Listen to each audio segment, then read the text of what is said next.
ఆ body language లేకుండా దాని ఎఫెక్ట్ ఉండదు అనేది, ఎస్పెషలీ వాళ్ళు పాపులర్ పీపుల్ కూడా కాదు.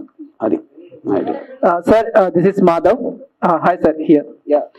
Yeah, many times you said you are the admirer of KCR garu.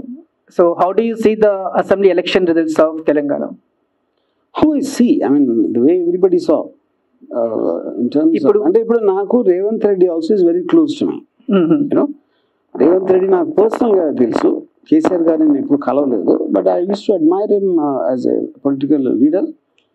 Yeah, so ఇప్పుడు నాకు వాళ్ళిద్దరూ రెండు కళలు లాంటి వాళ్ళు అన్నారా ఏమన్నా? అంటే తెలంగాణలో కంట కన్నీరు, ఒక కంట paneer.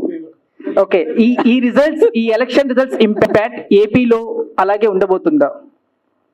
First of all I'm not an expert on elections.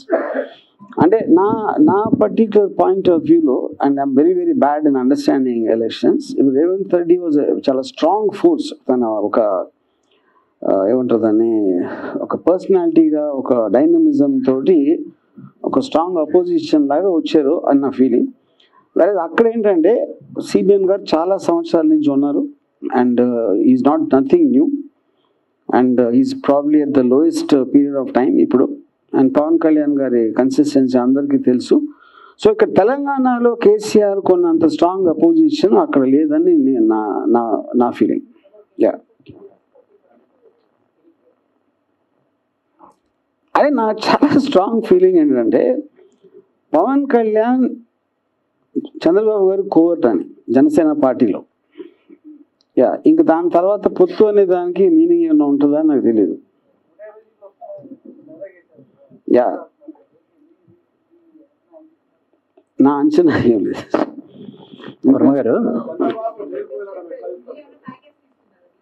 ఏది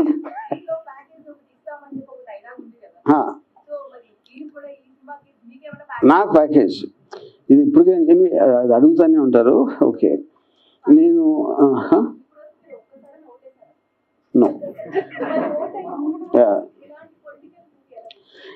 పాయింట్. ఇప్పుడు ఓట్ అనేది నా ఫీలింగ్, ఓట్ వేయటం అనేది ఒక బాధ్యత లేకపోవడం. ఎందుకు బాధ్యత లేకపోవడం అంటే, నాకు ఎవరు నిలబడుతున్నారు, వాళ్ళ బ్యాక్గ్రౌండ్ ఏంటి, వాళ్ళ ఫోర్గ్రౌండ్ ఏంటి, వాళ్ళు ఏం చెప్తున్నారు, అలా ఎలాగ సాధ్యం అని చెప్పి అమలుపరచడానికి అనే పరిజ్ఞానం అస్సలు లేనప్పుడు ఓటు వేయటం అనేది చాలా బాధ్యత రహితం అని నేను ఫీల్ అవుతాను. అందుకని ఒక రెస్పాన్సిబుల్ సిటిజన్గా నా లైఫ్లో ఎప్పుడు ఓటు వేయలేదు నేను. ఇది నేను నా ఉద్దేశంలో ఎప్పుడైతే దానికి రీజన్ కూడా చెప్పాను, మీరు దానికి లాజిక్ కూడా. వర్మ గారు, ఇప్పుడు ఈ మధ్య మీరు యానిమల్ సినిమా మీద విపరీతమైనటువంటి ప్రశంసలు కురిపిస్తున్నారు. సందీప్ రెడ్డి వంగ డైరెక్షన్ టాలెంట్ గురించి కూడా. అందులో అతను 3 hours 20 minutes 27 minutes అలా తీశాడు. అంటే నిడివితో సంబంధం లేకుండా సినిమా తీశాడు. దాన్ని కూడా మీరు ప్రశంసించారు. మీరు కూడా ఈ వ్యూహం శపథం సినిమాని ఒకే భాగంగా కొంచెం నిడివి ఎక్కువైనా ఒక 3 hours 15 minutes అలాగ వచ్చినా పర్లేదని అనుకోలేదు. ఇది ఇప్పుడు ప్లాన్ చేసినప్పుడు సందీప్ వంగ ఇంకా తీయలేదు కాబట్టి ఆ తెలివి లేక ఇలా తీసాం. బట్ హ్యావింగ్ సెడ్ దట్ అండి, ఇప్పుడు మీరు ఒక పర్టిక్యులర్ సింగులర్ ప్లాట్ చెప్పడానికి తను తీసుకున్న టైంకి ఒక ఎపిసోడ్స్ లాగా, అంటే ఒక 2014 to 19 to 23 అనేది I feel it will work. Almost మనకి వెబ్ సిరీస్లో ఎపిసోడ్స్ లాగా సిరీస్ అనేది చాలా కామన్. అది it's not like first time వచ్చింది. అంటే ఇంతకు ముందు 2 భాగాలుగా తీసిన ఒక గ్రేట్ యాక్టర్ బయోపిక్ డిజాస్టర్ అయింది. సరే, సినిమా మీరు ఒక పార్ట్లో వచ్చినా 2 పార్ట్లో వచ్చినా ఫ్లాప్కి ఇటుకి అది అది ఓంట్ బి ద రీజన్. అది దాని హోల్డింగ్ పవర్ ఎంత ఉంది అనేది దట్ విల్ డిటర్మైన్. మీరు ఒక పార్ట్లో వచ్చినా ఫస్ట్ పార్ట్ హిట్ అయిందంటే సెకండ్ పార్ట్ మీనింగ్ లేదు కదా. ఇది ఎంత హోల్డ్ చేస్తుందని ఇప్పుడు ఎలా ఉంటుందంటే, ఇది నాకు మంచి సామర్థ్యం గుర్తురాట్లేదు. తినబోతా అన్నం ఏంటి, అన్న రుచి ఎందుకు అడుగుతారు, అదొకటి. అది చాలా మైల్డ్. అది ఓకే, మీకు తింటాం ఇష్టం లేకపోతే మానేయండి, అంతే. One of the two.